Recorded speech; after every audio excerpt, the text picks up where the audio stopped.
출애굽기 20장 16절 우리 한 절을 우리 한 목소리로 크게 우리 같이 읽도록 하겠습니다.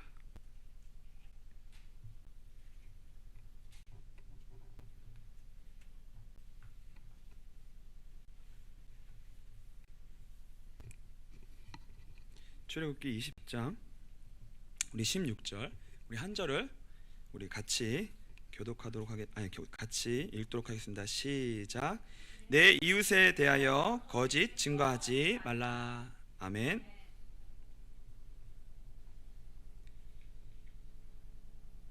우리 말씀 오늘 이웃에게 거짓 증거하지 말라는 말씀으로 제목으로 우리 말씀 나누도록 하겠습니다. 드디어 이제 10계명이 끝을 향하여 가고 있습니다.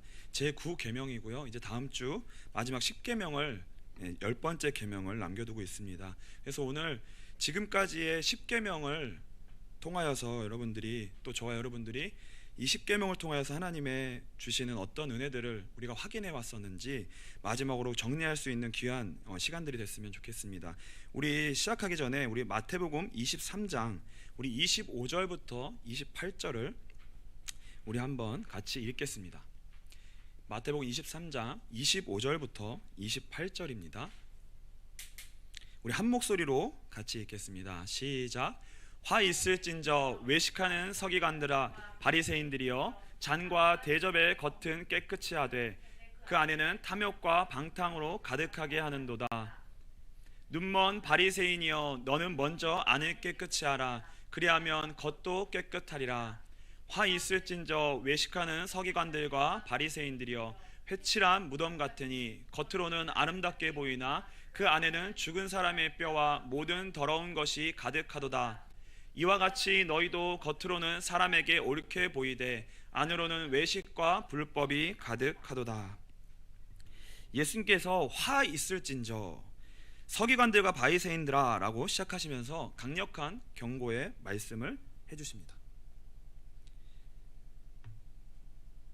그 중에서 이 경고의 핵심이 무엇이냐면 외식하는 사람들에 대한 경고입니다. 이것은 무엇이냐면 보이는 외면만 깨끗하게 하려는 사람들에 대한 경고입니다. 그들에게 예수님께서는 무엇이라고 말씀하시냐면 먼저 너희 안을 깨끗하게 해라 라고 말씀하십니다. 우리가 지금 배우고 있는 지금까지 배워왔던 이 10계명이 무엇입니까? 1에서 4계명은 우리 안을 깨끗하게 하라는 하나님의 말씀이시고요, 하나님의 명령인 것입니다. 5에서 10계명은 바로 바깥이 깨끗해지는 것인데 5에서 10계명은 1에서 4계명이 우리 안에 회복되어지면, 우리 안이 깨끗하게 되어지면 5에서 10계명은 그 후에 자연스럽게 따라오는 것입니다. 이제 진짜 10계명의 막바지에 접어들고 있습니다.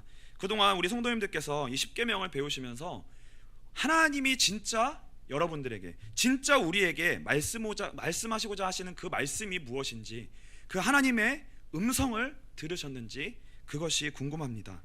하나님이 진짜 여러분들을 향해 가지고 계시는 그 마음과 그 서원이 여러분들에게 진짜 그것이 느껴졌는지 질문하고 싶고요, 그것이 궁금합니다. 우리나라에는 지금 얼마나 사실 많은 교회들이 있는지 모릅니다. 진짜 밤에 이제 불이 다 꺼졌을 때 이제 살펴보면 진짜 십자가 많은 것을 알 수 있을 거예요. 정말 교회가 구석구석에 없는 곳이 없고요, 정말 교회가 많이 있습니다.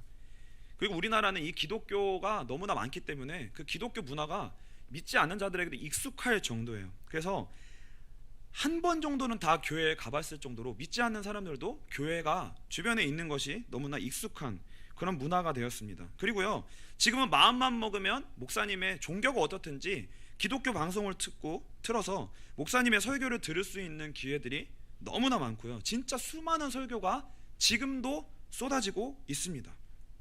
그런데 오늘 오전에도 목사님이 말씀하셨듯이 현재 한국교회의 상태가 어떠냐는 것이에요. 이 한국교회가 현재 세상 사람들에게 어떠한 취급을 받고 있고 현재 어떠한 결과를 보이고 있는지 우리가 살펴볼 필요가 있습니다. 첫 번째는 무엇이냐면요, 교회는 다음 세대를 잃어버리게 되었습니다. 다음 세대를 잃어버리게 됐어요. 지금 한국교회에는 나이 드신 분들만 남아있고요, 역삼각형을 이루고 있습니다. 나이 드신 분들만 위에만 이렇게 있고요, 밑으로 그 연령대가 내려갈수록 이 세모꼴이 되어져서 이 교회가 유지할 수 없는 위태위태한 상태가 되어졌습니다. 그리고 또 둘째는 무엇이냐면 오늘 오전에 목사님 말씀하신 대로 이제는 진짜 전도가 되어지지 않는, 전도가 되어질 수 없는 시대가 되었습니다. 이게 정말 너무나 안타깝고요, 너무나 어려운 상황인 거예요. 사실 근데 이게 무엇을 말하고 있냐면요, 세상 사람들은요 지금도 재밌는 드라마가 하면 본방사수를 해요.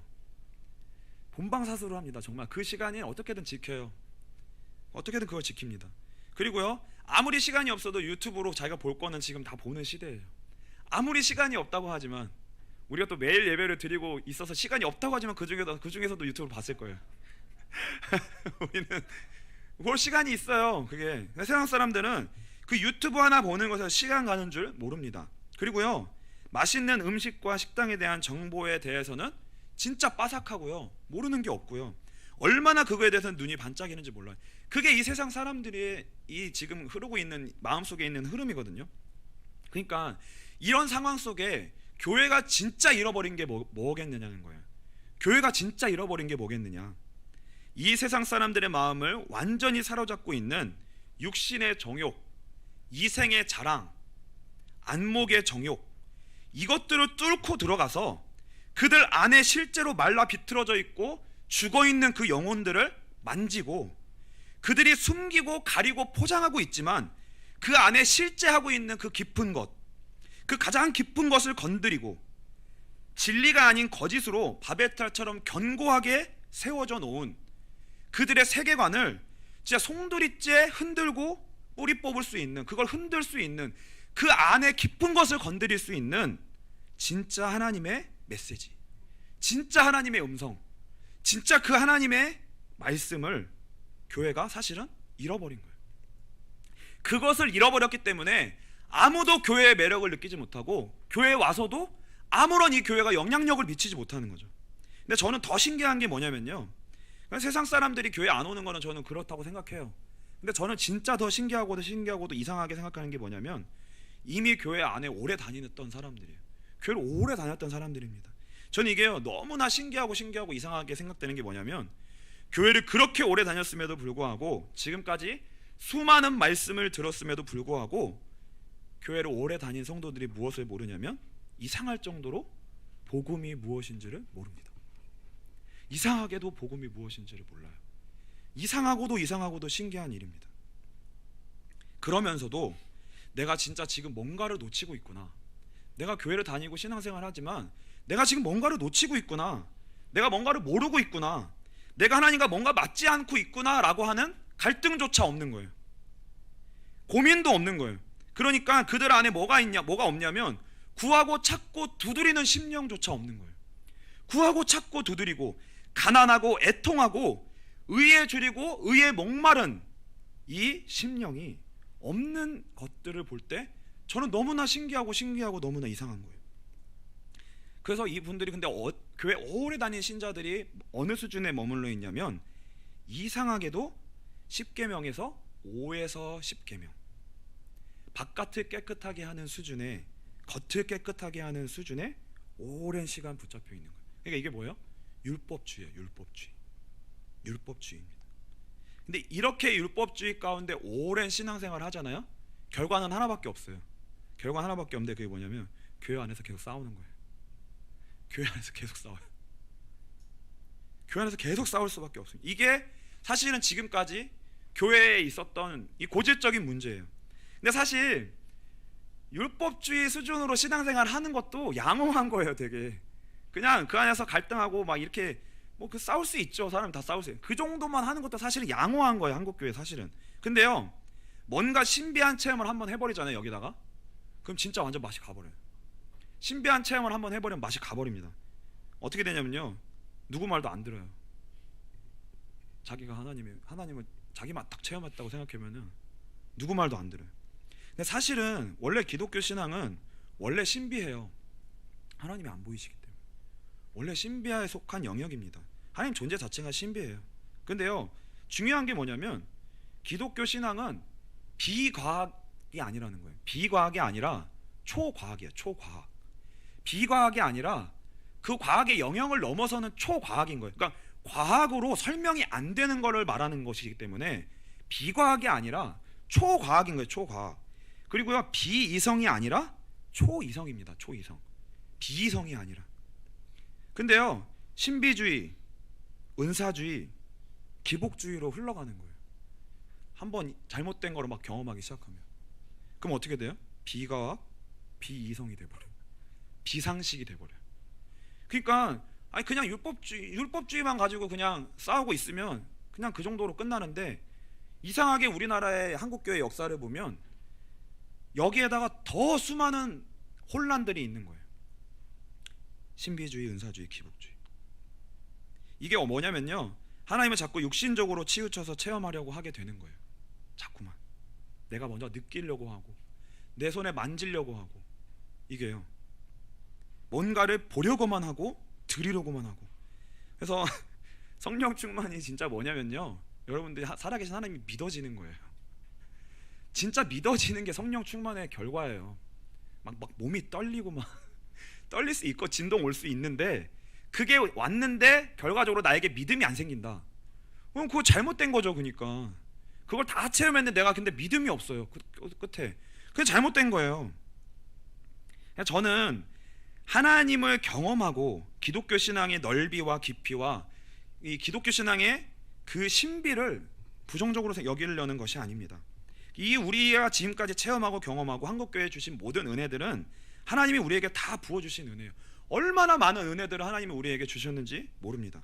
근데 중요한 것은 뭐냐면, 그러한 모든 것들을 통해서 어디로 나아가야 되냐면 하나님을 하나님 되게 아는 자리로 나아가야 되는 거예요. 그게 하나님이 우리에게 그 모든 은혜를 주신 이유였거든요. 근데 이상하게 지금까지 우리 교회, 한국 교회의 역사는 그게 안 되는 거예요. 이상하게 그게 안 되는 거예요. 왜 그러냐면 다 각자 안에 있는 죄성, 각자 자기 안에 있는 죄성의 성향, 연약한 성향을 따라, 죄성이 추구하는 방향을 따라 신앙생활을 하게 되는 거예요. 그러니까 거기서 계속 길을 잃어버리는 거예요. 길을 계속 잃어버리는 거예요. 그래서 그 모든 것을 하나로 정리하면 이렇게 되는 겁니다. 우리의 신앙의 수준이 어디에 머무르게 되냐? 결국 5에서 10계명의 한계를 벗어나지 못하는 거예요.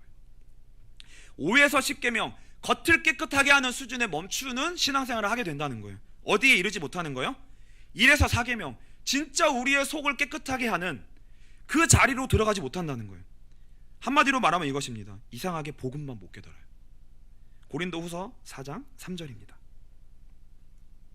고린도후서 4장 3절입니다. 우리 한 목소리로 같이 읽겠습니다. 만일 우리의 복음이 가리었으면 망하는 자들에게 가리어진 것이라. 계속 읽겠습니다. 그 중에 이 세상의 신이 믿지 아니하는 자들의 마음을 혼미하게 하여 그리스도의 영광의 복음의 광채가 비치지 못하게 함이니 그리스도는 하나님의 형상이니라. 복음이 가리어졌다고 말씀하고 있습니다. 그러니까 이상하게 우리의 인생 가운데 이 복음의 영역만 가리어져 있어요. 다른 건 다 체험하고 경험하고 다 응답받고 다 하는데 뭐만 가리어지냐? 이상하게 우리의 인생에 복음만 가리어져 있고 복음만 깨닫지 못하고 복음의 자리로만 나아가지 못합니다. 이게 바로 사단의 전략입니다. 기독교는 전례 없는 말씀의 홍수 가운데 있습니다. 그리고요, 예전에 비해서 지금 신학적인 수준이 얼마나 높아졌는지 몰라요. 그래서 말씀의 수준도 너무나 많이 높아졌고요. 그리고 교회도 엄청 좋아졌어요. 옛날에 비하면 환경도 좋아졌고 다 좋아졌습니다. 근데 실제로 교회는 영적으로 후퇴하고 퇴보하고 밀려버린 거예요. 경건의 모양은 있지만 경건의 능력은 잃어버린 시대가 되어졌습니다. 지금 사도신경 10계명 주기도문을 가르치면 사람들이 그거 쉽게 들으러 오지 않아요. 왜 그럴까요? 그거 다 아는 건데요. 그건 기초 지식인데요. 그거 다 아는 건데요. 더 이상 사도신경 10계명 주기도문이 더 이상 나에게 새로운 가치로 깨달아지지 않는 거예요. 새롭게 다가오지 않는 거예요. 완전 옛날 골동품처럼 느껴지는 거예요. 그게 기대도 안 돼요. 그게 뭐 거기에 더 새로운 게 있어? 거기에 어떻게 더 새로운 게 있을 수 있어? 기대가 안 되는 거예요. 새롭게 들려지지 않는 거예요. 10계명은 그저 윤리와 도덕의 수준으로만 이해되는 거예요. 이렇게 해, 이렇게 하지 마. 그거 누가 몰라요? 그거 누가 몰라요? 그러니까 흥미가 없는 거예요, 더 이상. 근데요, 진짜 우리 빛과 소금 교회는 다시 한번 간절하게 우리가 몸부림칠 수 있는 시기 가운데, 몸부림치는 이 시간이 되어졌으면 좋겠습니다. 정말 오늘 오전에 목사님 말씀하신 것처럼 우리는 진짜 엎드려서 몸부림을 쳐야 됩니다. 몸부림을 쳐야 되는 시기예요.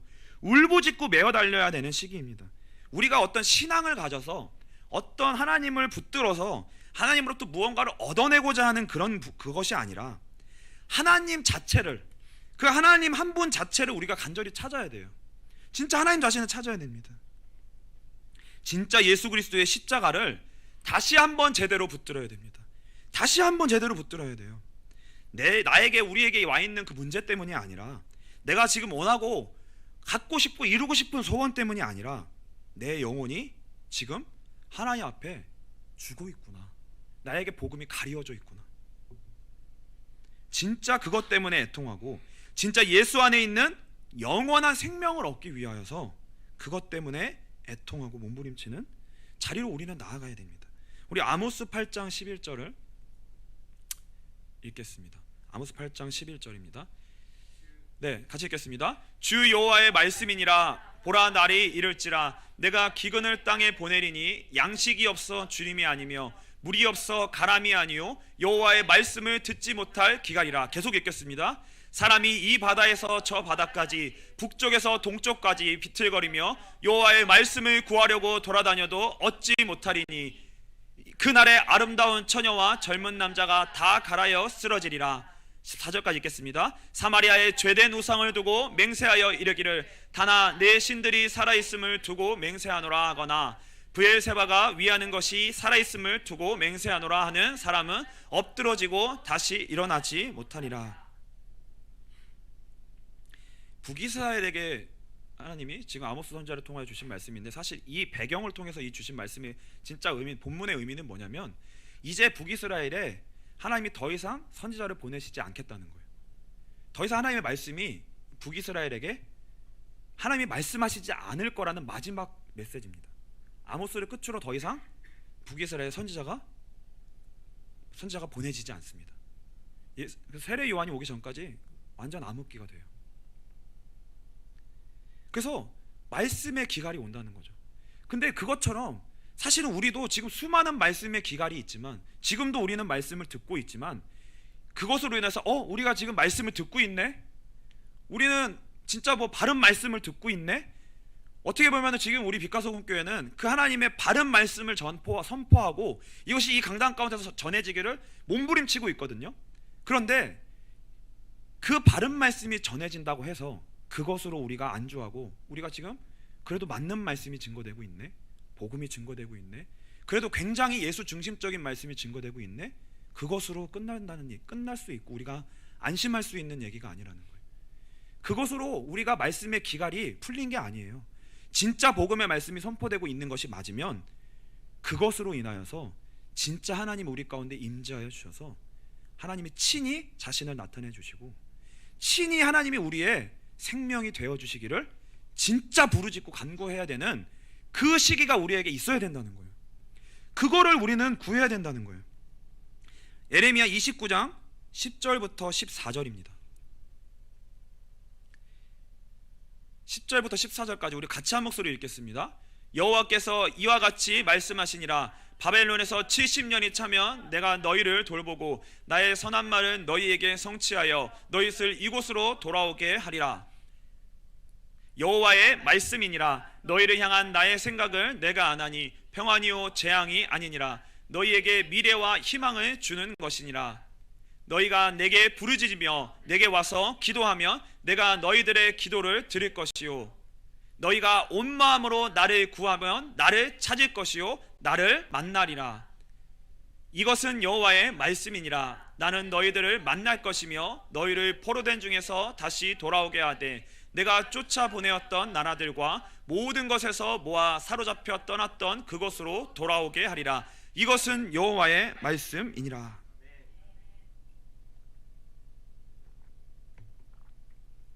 우리는 진짜 바른 진리를 붙들고 진짜 예수 그리스도가 진리라는 것을 붙드는 하나님 은혜를 주셨기 때문에 진짜 무엇을 해야 되냐면 그거 붙들고 진짜 하나님을 구해야 되는 거예요. 진짜 하나님을 찾고 찾아야 되는 거예요. 진짜 부르짖고 그 하나님을 찾고 애통하고 몸부림치는 자리로 나아가야 됩니다. 그것이 하나님이 우리 이 코로나 시기에 우리 빛과 소금 교회에 주신 이 시기라고 생각해요.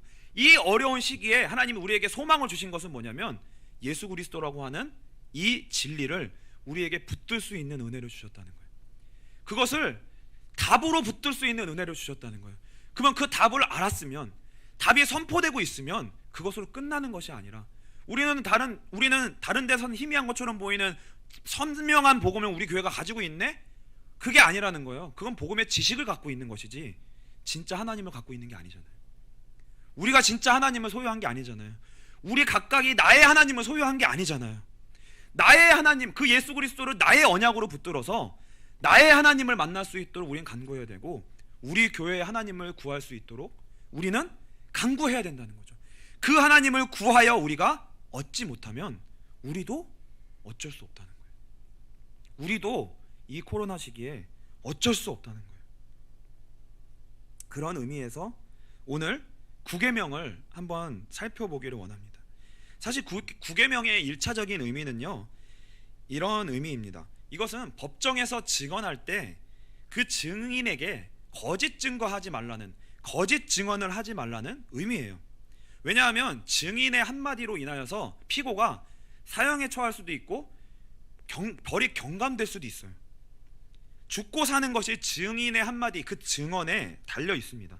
사실 고대 사회는 지금처럼 검사도 있고 무슨 재판이 제대로 돼 있고 변호사가 있고 이런 게 아니에요. 그러니까 뭐에 많이 의지할 수밖에 없었냐면 제일 중요한 재판의 키를 가지고 있는 것이 바로 증인이었습니다. 그 증인이 말하는 그 증언, 이것에 따라 피고의 유죄와 무죄를 결정하는데 많은 영향력을 미쳤어요. 근데 오늘날 시대에, 오늘날 교회에 제가 생각했을 때 가장 이 증인의 위치에서 가장 중요한 증언을 해야 되는 위치에 있는 사람들이 누구냐라고 생각하는 것은 바로 무엇이냐면은 바로 가장 그 증인의 위치에 있는 최전선에 있는 사람들이 누구냐면 바로 이 강단에서 말씀을 맡은 자들이라는 거예요. 이 강단에서 말씀을 맡은 자들이 가장 그 증언의 최전선에 있는 거예요. 교회에서의 이 강단은 윤리 도덕의 차원의 말씀이 절대로 선포되어서는 안 됩니다.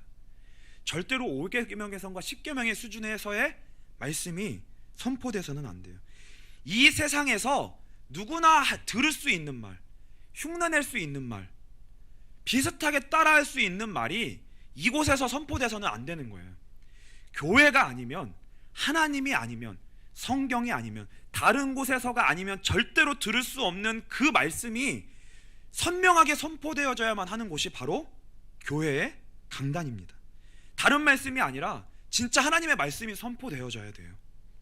그 하나님의 말씀은 세상의 말씀의 기갈, 그 어떤 곳에서도 얻을 수 없는, 두루 찾고 다녀도 이 세상에 어디 세상 끝까지 다 가봐도 들을 수 없는 그 하나님의 말씀이 선포돼야 되고 증언돼야 되는 자리여야 합니다. 왜 그러냐면 그 말씀은 무엇을 담고 있는 거냐면 그 증언에 따라 그 공동체의 생명이냐 사망이냐가 결정되기 때문에 그래요. 그 공동체가 생명을 얻느냐 아니면 죽느냐, 이 결정되는 자리이기 때문에 그렇습니다. 그래서 이거는 절대적인 가치예요. 이 세상 그 무엇과도 타협할 수 없고 바꿀 수 없는 문제입니다. 그래서요, 진리는 절대 지식이 아니에요. 왜? 여기 안에 갖고 있는 게 아니에요. 진리는 내가 그거는 진리 맞아 동의하는 게 진리가 아니에요. 그건 믿음이 아니에요. 그거는 믿음도 아니고 진리도 아니고 아무것도 아니에요. 마귀도 하나님을 안다고 했는데요, 마귀도 당신 하나님의 아들이십니다 고백했는데, 그래 잘하는도다, 잘하였도다, 마귀도 듣고 떤다 그랬거든요. 그렇게 말씀하셨잖아요 직접. 그게 중요한 게 아니라 진리는 곧 살아계신 실제이신 하나님이신 거예요. 그게 하나님이신 거예요. 우리는 그 하나님을 구해야 되고요, 그 하나님이 우리 가운데 우리의 하나님이 되고 우리 교회에 실제 임재하셔서 우리의 하나님이 되셔야만 우리는 생명을 만진 바 되는 거예요. 생명을 만진 바 되는 것입니다. 그분이 곧 생명이고, 그분이 능력이고, 그분이 곧 축복이에요. 그러니까 우리는 자꾸 하나님 보고 뭘 좀 내놓으라고 하잖아요. 우리는 되게 진짜 믿음이 있는 건지 정신이 나간 건지 그렇게 하나님한테 그러니까 막 이렇게 막 좀 내놓으라고 하고 멱살 잡고 막 내놓으라고 하고 막 이제 그런단 말이에요. 그리고 내가 이렇게 살고 하나님 뜻대로 살고 헌신하고 막 하나님 위해서 영광 돌리겠다고 막 진짜 막 헛소리를 계속해요. 우리는 진짜 그렇거든요. 그리고 우리는 자꾸 내가 뭔가 할 수 있는 것처럼 생각하고 나에게 소망이 있는 것처럼 생각해요. 진짜 우리는 자꾸 그렇게 생각하거든요. 근데요, 절대로 그렇지 않습니다. 오늘 오전에 목사님 말씀 제목이 뭐였죠? 박살나야 되는 거죠. 와, 진짜 전 제목 보고 부담스럽다. 와, 어떻게 이렇게 이런 제목을 쓰실 수 있을까? 와, 막 깨지고 뭐 이런 정도가 아니고 박살나야 된대요. 박살나. 진짜 우리의 이 안에 있는 내가 뭔가 할 수 있다고 생각하는 것, 그리고 나에게 뭔가 소망이 있다고 생각하는 것, 이게요 진짜 완전 박살나야 돼요. 그러니까 얼마나 힘들겠어요. 근데 진짜 그게 박살나야 되고요, 그게 진짜 깨달아져야 됩니다. 그게 깨달아져야 돼요. 그게 축복이에요. 왜 그러냐면요, 우리의 힘으로는 절대로, 우리의 인생 속에는 절대로 우리의 능력으로는 10계명에서 5번째 계명부터 10계명의 그 계명을 우린 절대 지킬 수 없습니다. 절대 못 지켜요. 우리에 대한 소망이 진짜 완전히 끊어지게 되시기를 축복합니다. 절망을 대충 하니까 문제인 거예요. 절망을 대충 하니까 계속 믿었다가 의심했다, 믿었다 의심했다, 하나님 붙잡았다 말았다, 붙잡았다 말았다, 잡았다 놨다.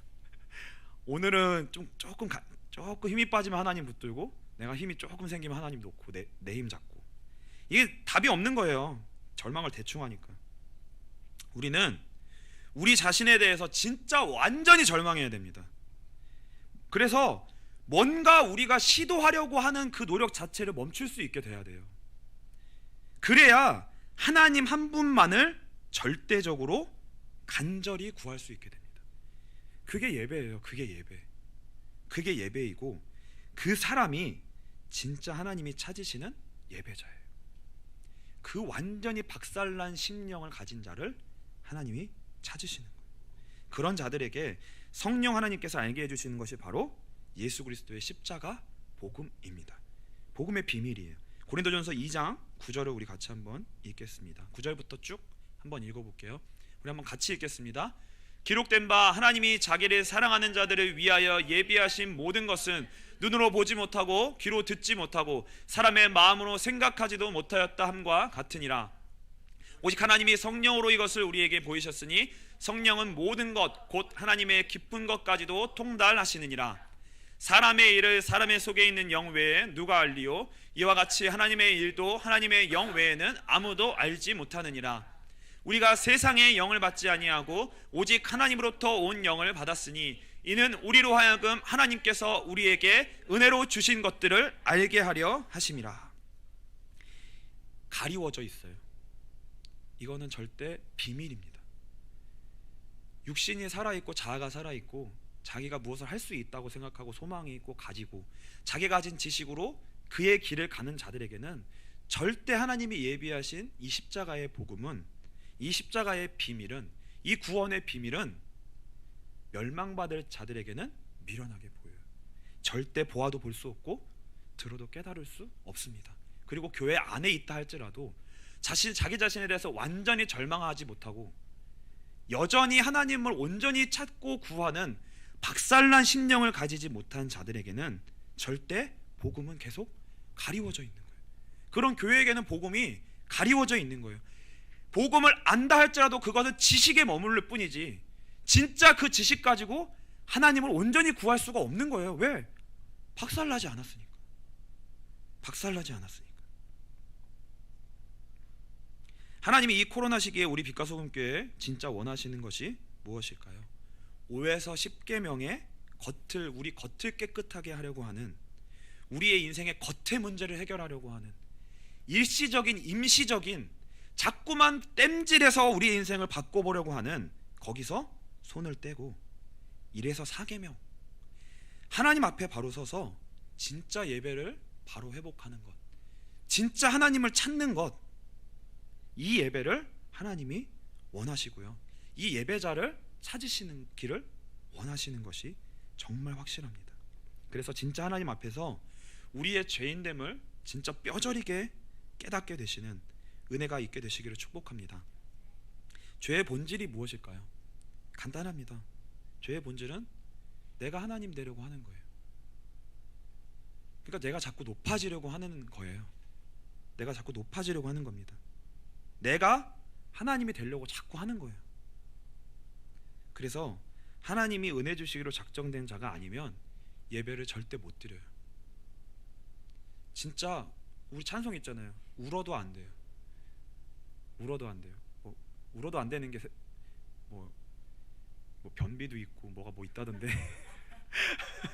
변비도 울어도 안 되잖아요.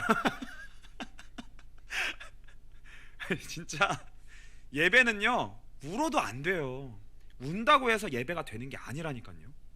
왜 그러냐면 예배가 안 되는 이유는 내가 죄와 사망과 사단의 권세 아래 잡혀있기 때문에 그래요. 그 이상은 내가 하나님 되려고 하는 것에서 내가 놓여지지를 못해요. 어떻게 내가 낮아져요? 내가 하나님인데 내가 어떻게 하나님을 찾아요? 내가 하나님인데 내가 어떻게 엎드려서 나는 죄인이고 벌어지고 쓰레기고 진짜 하나님만이 있어야지만 나는 아무것도 아니고 하나님만 있어야만 됩니다, 이 고백을 어떻게 해요? 내가 하나님인데. 예배 못 드려요. 그래서요 예배 못 드리는 게 뭐냐면 저주인 거예요. 저주. 내가 문제가 안 풀리고 환경이 어렵고 인간관계가 안 되고 그게 문제가 아니고 그게 저주가 아니라 예배가 안 되는 게 저주라고. 예배가 안 되는 거, 안 엎드려지는 거예요. 안 엎드려지는 거. 진짜 은혜가 뭐냐면 하나님 앞에 무릎이 꿇어지는 거예요. 하나님 앞에 무릎이 꿇어지는 겁니다. 하나님 앞에 쓰면 눈물이 나고 진짜 내가 완전히 그 앞에 무너지는 거예요. 진짜 무너지게 되는 그게 하나님의 은혜예요. 사람들 앞에 보이려고 내 안에 회칠했던 무덤, 외식하는 거짓말, 진짜 그런 것들 다 하나님 앞에서는 다 싸매고 있는 거 다 해제하시고 다 내려놓으시고 주님 앞에 진짜 진실하게 되시기를 축복합니다. 이게 거짓 증언하지 않는 거예요. 그러니까 여러분이 불신자도 진짜 자신 앞에 양심 앞에 진실하면 내가 잘났다고 안 하거든요, 사실은. 근데 우리는 진짜 하나님이 주시는 은혜 가운데 진짜 성령의 역사로 말미암아 고백되어지는 나는 정말 죄인이고 연약하고 소망이 없는 자입니다. 예수님만이 필요한 자입니다. 예수님만이 필요한 자입니다. 이 고백이 우리 가운데 나와져야 됩니다. 그리고요 중요한 게 뭐냐면 우리의 인생에 거짓말 많이 하시죠? 네, 거짓말 우리는 많이 해요. 근데 그 거짓말이 우리의 삶에 여러 가지 밖으로 하는 말, 이게 다 사실은 어디서 나오는 거냐면 우리 마음에서 나오는 거거든요. 우리 마음이 하나님 앞에 박살나지 않은 것이 있는 한 우리는 계속 거짓말하고 우리의 입으로 단물과 쓴물을 다 내고 어쩔 때는 믿음의 말을 했다가 어쩔 때는 사람을 죽이는 말을 하고 어떤 때는 선한 말을 하는 것 같지만 어떨 때는 거짓말을 합니다. 근데요 진짜 중요한 참된 진리는 뭐냐면요 예수 그리스도 그 대열에 서서 그 증인으로서 말하는 거예요. 그 증인으로서. 제일 대표적인 게 뭐냐면요 성경에는 거짓말을 했는데 하나님이 그게 진리야 라고 선언해 주시는 사람 경우가 몇 번 있습니다. 그게 뭐냐면 라합이에요. 라합은 자기 나라 편에 서지 않고 이스라엘 편에 서서 거짓말을 합니다. 근데 그것이 하나님은 선이라고 말씀해 주세요. 그러니까 우리가 머리를 굴려서 이게 맞는 말이고 거짓말이고 이게 중요한 게 아니라 우리가 진짜 예배자로 서게 되면 예배자로 서게 돼서 그 사람에게 그 사람이 정말 은혜가 필요하다는 것을 알게 되고 그런 마음으로 우리의 마음이 변화되어 그 사람을 대하는 말은 예수께로 이끌기 위하여 하는 말은 그것은 선이 되는 거예요. 그것이 우리가 볼 때, 세상의 기준에서 볼 때 어떻게 보면 선의의 거짓말처럼 보이는 말이라 할지라도 예수 편에 서서 그의 영혼을 예수 그리스도께로 인도하는 그의 대열에 우리가 서 있으면 우리의 그 인생과 우리의 인생에 하는 모든 우리의 삶은 그것이 바로 선이 되어지고 거짓 증거하지 않고 하나님 앞에 서게 되는 귀한 인생이 되어집니다. 그래서 예배자로 설 수 있기를 기도하시고요, 진짜 몸부림치시고요, 나의 인생이 다른 사람을 살려낼 수 있는 그런 하나님 앞에 참된 증언을 할 수 있는, 예수의 증언을 할 수 있는 인생이 되게 해달라고 우리가 같이 기도하면서 우리 또 한 주간을 우리 같이 살게 되시기를 주님의 이름으로 축복합니다. 우리 시간 찬송하기를 원합니다. 오소서 진리의 성령님, 이 땅 흔들며 임하소서.